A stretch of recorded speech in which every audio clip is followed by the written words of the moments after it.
Hi all, welcome to my channel. So என்னோட pregnancy journey-யோட 8 weeks correct 8 weeks third day தான் இன்னைக்கு. So இன்னைக்கு வரைக்கும் எந்த ஒரு bleeding இல்ல பெயின் எதுவுமே இல்லாம ரொம்ப ஸ்மூத்தா போயிட்டு இருக்கு.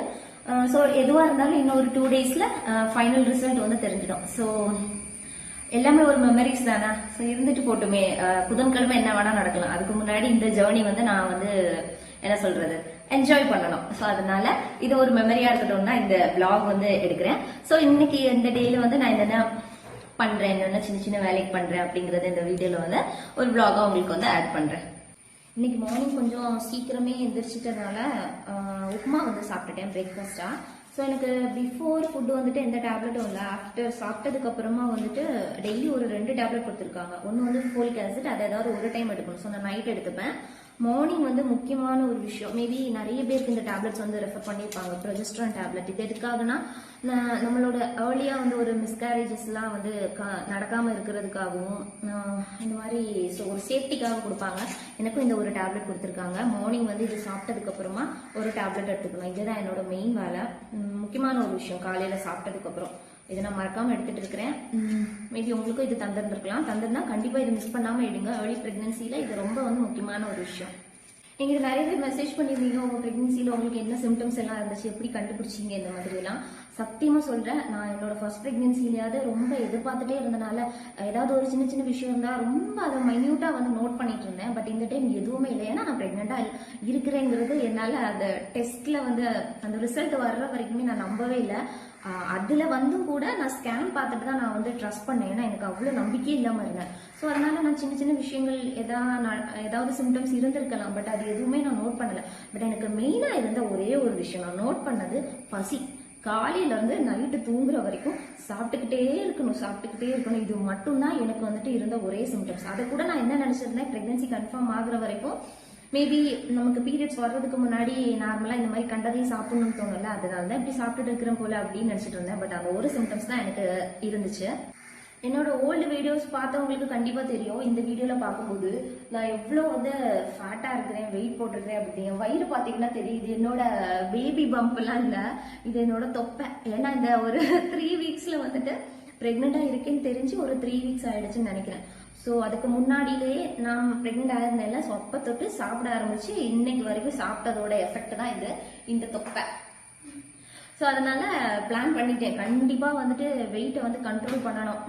இன்கேஸ் இது பாசிட்டிவா முடிஞ்சாலும் சரி, நெகட்டிவாவே வெனஸ்டேக்கு அப்புறம் நடந்தாலும் சரி, வெயிட் வந்து கண்டிப்பா கண்ட்ரோல்ல இருக்கணும். ஏன்னா நான் 54 கிலோல என் லைஃப்ல நான் ரீச் பண்ணதே கிடையாது, ஃபர்ஸ்ட் டைம் ரீச் பண்ணியிருக்கிறேன்.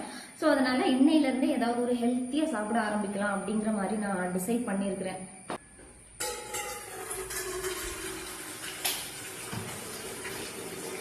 லாஸ் பண்ணணும், வெயிட்டை வந்து கரெக்டா மேனேஜ் பண்ணணும்னா நிறைய வெஜிடபிள் சாப்பிடணும். ஸோ இன்னைக்கான வெஜிடபிள் வந்து கோவக்கா வீட்டில் இருக்கு. கோவக்கா வச்சு சிம்பிளா ஒரு கோவக்கா பொரியல் கேரளா ஸ்டைல்ல வந்து பண்ணலான்னு பிளான் பண்ணிட்டேன்னா அதான் கொஞ்சம் ஈஸியா இருக்கும். இந்த டைம் என்னதான் வேற சிம்டம்ஸ் எதுவுமே இல்லைனாலும் எனக்கு யாராவது சமைச்சு தந்தா அப்படியே உட்காந்து எந்த வேலையும் செய்யாம சாப்பிட்டுட்டு படுத்து தூங்கணும், அந்த மாதிரி ஒரு ஒரு ஆசை. பட் அம்மாவால முடியல, அம்மா ரொம்ப லாங்ல இருக்காங்க. இங்க நானும் ஹஸ்பண்ட் மட்டும் தான் இருக்கிறோம். ஹஸ்பண்ட் வீட்டுல இருக்கிற டைம் எல்லா ஹெல்ப்புமே பண்ணி தருவாங்க. வீடு கிளீன் பண்றது, பாத்திரம் கழுகுறது, இந்த மாதிரி எல்லா ஒர்க்கும் செஞ்சு தருவாங்க. அம்மாவை ஏன் வர சொல்லல அப்படின்னா, இந்த மாதிரி சிச்சுவேஷன்ல அவங்களே வர சொல்லி அவங்க இனிமே நம்ம முன்னாடி உட்காந்து ஃபீல் பண்ணிட்டு இருக்கும்போது ஆல்ரெடி ரொம்ப ஸ்ட்ராங்கா இருக்கணும் நம்ம டிசைட் பண்ணிட்டோம். நம்ம முன்னாடி ஒருத்தங்க இருந்து ஃபீல் பண்ணும்போது அகைன் நம்மள அது திருப்பி வந்து அஃபெக்ட் பண்ணும். அதனால தான் அம்மாவை வர வேணாம் அப்படின்னு சொல்லிட்டேன். இந்த டைம் நான் பிரெக்னெண்டா இருக்கேன்னு தெரிஞ்சதும் எனக்கு மனசுல தோணுன ஒரு விஷயம், ஒரு 8 months ஆனதுக்கு அப்புறம் நான் சோசியல் மீடியாலயோ இல்ல ஊர்ல இருக்கிறவங்க இந்த 4 பேர் 4 விதமா விசேஷம் இல்லையான்னு கேட்டு சாவடிப்பாங்கல்ல. எங்களை பெத்த பாவத்துக்கு எங்க அம்மாக்களையும் வந்து இருக்க விட மாட்டாங்க, அவங்களையுமே போட்டு சாவடிப்பாங்க. உன் பொண்ணுக்கு விசேஷம் இல்லையா, நீ 2 பொண்ணு பெற்றிருக்கிறே, 2க்குமே விசேஷம் இல்லையா அப்படிங்கிற நம்ம ரூம்லயே வந்து உட்கார்ந்து பார்த்துட்டு இருக்கிற மாதிரி, நம்ம லைஃப்ல வந்து நெக்ஸ்ட் என்ன பிளான் பண்ணிருக்கிறோன்னே தெரியாத இந்த மாதிரி ஜென்மங்கள்லாம் கேட்கும்ல. இதுங்களுக்கெல்லாம் தெரிய வேணாம், 8 மாசத்துக்கு அப்புறம் தெரிஞ்சுக்கலாம் அப்படின்னு தான் நினைச்சிருந்தேன். பட் எனக்கு தப்பா இருக்கு. ஏதோ ஒரு ஃபர்ஸ்ட் ஸ்கேன்ல கொஞ்சம் நெகட்டிவா வந்ததும் அம்மா கிட்ட ஷேர் பண்ணோம். ஸோ அம்மா மட்டும் தானே இருக்காங்க, நமக்கு அம்மா கிட்ட ஷேர் பண்ணோம்.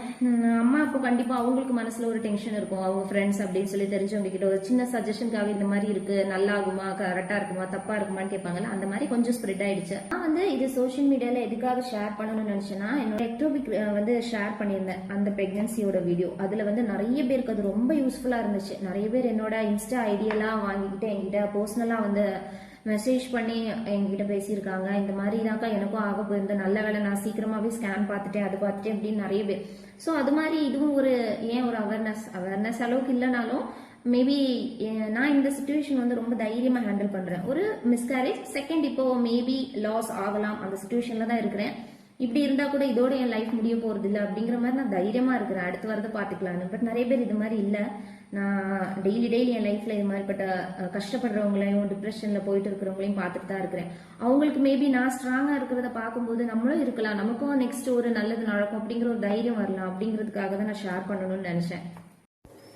கோவக்காய் பொரியல் பண்றதுக்கான எல்லாம் வந்து ரெடி பண்ணிட்டேன். வேற எதுவும் வேணாம், கோவக்காய், பச்சை மிளகு, உள்ளி.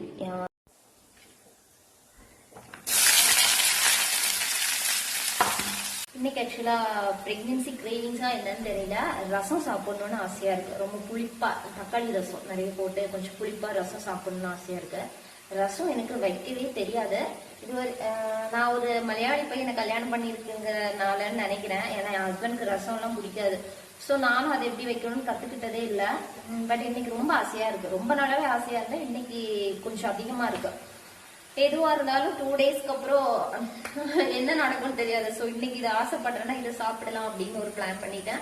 ஸோ யூடியூப் பார்த்து இன்னைக்கு ரசம் அண்ட் கோவக்காய் பொரியல், ஃபிஷ் ஃப்ரை. எனக்கு ஹஸ்பண்ட்க்கு வந்து மட்டன்லாம் இருக்கு, ஸோ அதை வச்சு அவங்க சாப்பிட்டுப்பாங்க. எனக்கும் என்னோட லக்கிக்கும் வந்து ஃபிஷ் டெய்லி வேணும். ஸோ ரசம் பார்க்கலாம் எப்படி வருதுன்னு. அம்மா கிட்ட ரெசிபி கேட்டு சிம்பிளாகவே ஒரு ரசம் வச்சுட்டேன். என் நல்ல நேரத்துக்கு கொத்தமல்லி ஃப்ரிட்ஜில் வந்து ஸ்டாக் இருந்துச்சு. நார்மலாக எங்கள் கேரளாவில் கொத்தமல்லி கிடைக்கிறது ரொம்ப கஷ்டம். அப்படியே வந்து ஃபிஷ் ஃப்ரையும் பண்ணிட்டேன். இப்போ நீங்கள் பார்ப்பீங்க, இதுதான் என்னோட லஞ்ச். இனிமேல் ஃபிஷ்ஷை தவிர சிக்கன், பீஃப், மட்டன் இதெல்லாம் கொஞ்சம் அவாய்ட் பண்ணணும்னு நினச்சிருக்கிறேன். ஏன்னா என் ஹெல்த்துக்குமே அதுதான் கொஞ்சம் நல்லது. ஆல்ரெடி பிசிஓடியெல்லாம் இருந்துச்சு. ஸோ நான் இதெல்லாம் கட் பண்ணி தான் என்னோடய பிசிஓடி லெவலெல்லாம் கண்ட்ரோல் பண்ணேன். ஸோ அகைன் நான் கொஞ்சம் கேர்ஃபுல்லாக இருக்கணும், அதனால் அதெல்லாம் அவாய்ட் பண்ணிவிட்டேன். ஃபிஷ் மட்டும் தான் இப்போ சாப்பிட்றேன்.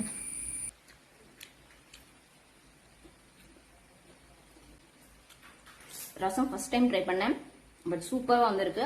சூப்பர்னு சொன்னால் ஓகே, நார்மலாக வந்திருக்கு, நல்லாவே இருக்கு.